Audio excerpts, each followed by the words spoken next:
Hai nakama, apa kabar? Selamat datang di channel Anime Haki. Pada video kali ini kami akan membahas tentang informasi terbaru yang tentunya akan menguak banyak informasi atau clue dari Oda Sensei, apalagi kalau bukan kolom tanya jawab SBS 98. Oke, tanpa berlama-lama lagi, mari kita bahas bersama-sama. Oke, kita langsung bahas saja poin tanya jawab pertama dari SBS 98 ini, yaitu mengenai buah iblis Kaido. Seorang fan One Piece bertanya kepada Oda Sensei, apa nama buah iblis yang dimakan oleh Kaido? Sebenarnya Oda Sensei telah menjawabnya nama buah iblis Kaido pada One Piece chapter 999, di mana saat itu Big Mom yang baru sampai ke atas tengkorak raksasa dan membahas tentang hutang budi Kaido kepadanya, yaitu buah iblis yang diberikan Big Mom kepadanya.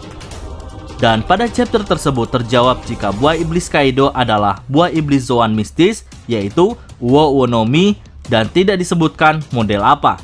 Nah, di SBS kali ini Oda Sensei menjawabnya dengan versi yang lebih lengkap jika Kaido merupakan pengguna buah iblis Zoan mistis, yaitu Uo Uo no Mi model Shiryu. Bagi nakama yang tidak tahu apa itu Shiryu, dalam mitologi Jepang, Shiryu merupakan binatang dewa yang mengontrol elemen air, dilambangkan dengan naga biru. Nah, hal ini memang sangat mirip dengan wujud naga Kaido saat ini. Nah, sebutan lain Shiryu adalah Azure Dragon. Shiryu ini bisa diartikan sebagai kekuatan tiada tanding atau kegarangan. Mungkin karena alasan inilah mengapa Kaido begitu sulit untuk dikalahkan dan terlihat begitu buas. Selanjutnya kita masuk pada poin tanya jawab yang kedua. Seorang fan One Piece menanyakan bagaimana bentuk wajah Sanji ketika ia sudah tua. Di sini Oda Sensei menjawabnya saat usia Sanji 40 tahun dan juga 60 tahun. Jika Sanji adalah orang yang baik, maka gambar wajahnya adalah seperti ini. Di usia 40 tahun, Sanji memiliki rambut gondrong, dan juga di usia 60 tahun, Sanji memiliki rambut yang lebih pendek, ditambah lagi ia menggunakan topi khas seorang koki. Lalu, jika Sanji adalah seorang yang jahat, maka wajahnya seperti ini. Di saat usianya 40 tahun, ia memiliki perawakan tubuh yang gemuk, rambutnya yang panjang berantakan, bahkan sampai menutupi matanya. Sedangkan saat Sanji berusia 60 tahun, ia memiliki wajah yang mirip dengan ayahnya, dengan topeng dan kumis yang sama pula. Kemudian kita masuk pada poin tanya jawab yang ketiga, di mana seorang penggemar One Piece bertanya mengenai asal-muasal julukan Joker pada Doflamingo. Di sini Oda Sensei menjawab bahwasannya julukan itu berasal dari sepak terjang Doflamingo selama ini. Dan dulunya, rencana awal Doflamingo adalah menjadi sekutu Kaido di Wano Kuni. Namun, seiring berjalannya waktu, Oda Sensei merubah itu semua, yang mana kita telah mengetahui bahwa Doflamingo menjadi lawan terkuat Luffy di alur Dressrosa, sehingga membuat Luffy harus mengeluarkan Gear Force-nya untuk pertama kalinya. Semenjak alur itulah, kita melihat Luffy bertambah kuat dan semakin banyak variasi baru dari Gear Force-nya. Sedangkan, mengapa Oda Sensei membatalkan Doflamingo untuk menjadi sekutu terkuatnya di Wano Kuni?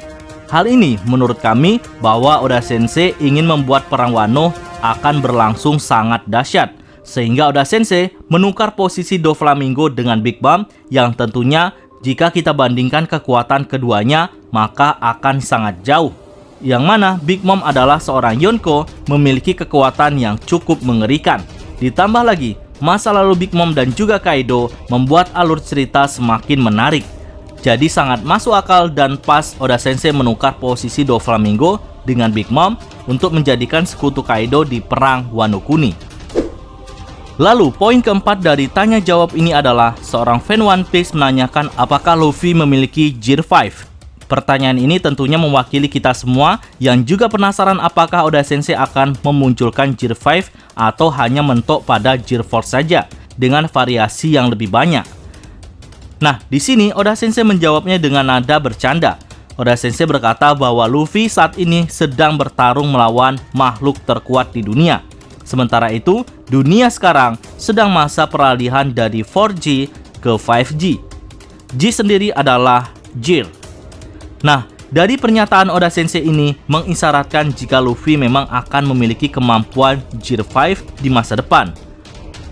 Hal ini tentu akan mematahkan teori sebagian fan One Piece jika Luffy tidak memiliki kemampuan Gear 5 dan mentok hanya pada Gear 4 saja.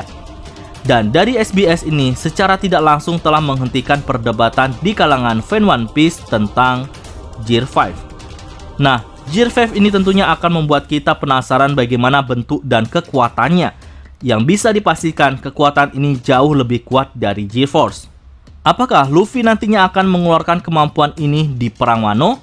Mengingat di One Piece Chapter 1003, Kaido telah mengeluarkan kartu asnya yaitu berubah ke dalam wujud hybridnya yang menandakan Kaido benar-benar akan serius menghadapi para supernova. Karena sebelumnya, Zoro telah berhasil menebas Kaido menggunakan pedang Oden di One Piece Chapter 1003, tebasan yang telah membuat Kaido terluka.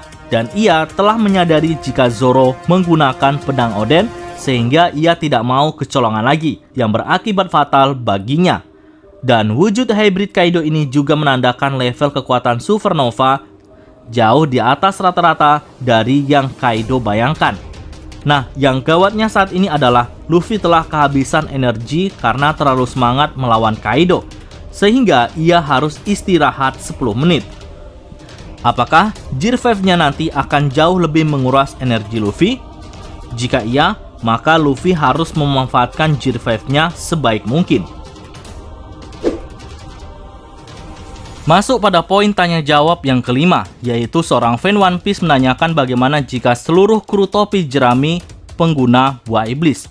Apa yang cocok bagi mereka?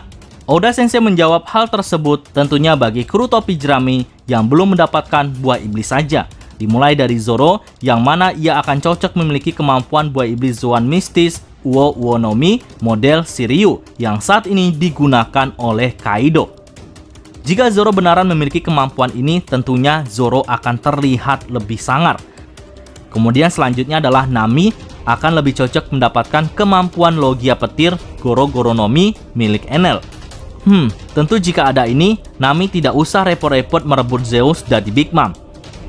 Kemudian Usopp akan lebih cocok mendapatkan buah iblis Paramecia Kantong Saku, yaitu Pokenomi yang merupakan kekuatan memasukkan benda apapun ke dalam kantong saku.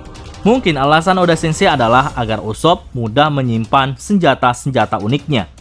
Lalu yang kemudian adalah Sanji. Bagi Oda Sensei sendiri, dia lebih cocok memiliki kemampuan buah iblis berenang yaitu Sui-Sui-Nomi milik Zenorping. Dan yang terakhir adalah Franky. Bagi Oda Sensei, dia cocok menggunakan kemampuan buah iblis senjata yaitu Buki-Buki-Nomi milik Baby Five.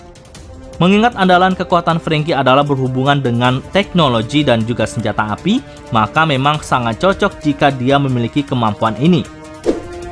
Oke, SBS 98 ini ditutup dengan pertanyaan dari seorang fan One Piece yang penasaran dengan penampilan Kroco-Kroco Kaido, di mana pertanyaannya adalah, apakah tanduk yang dimiliki anak buah Kaido adalah asli? Oda Sensei menjawabnya dengan nada bercanda, jika tanduk anak buah Kaido hanyalah hiasan saja. Oke, itulah pembahasan mengenai SBS 98 kali ini. Bagaimana menurut nakama semua? Berikan pendapat kalian pada kolom komentar.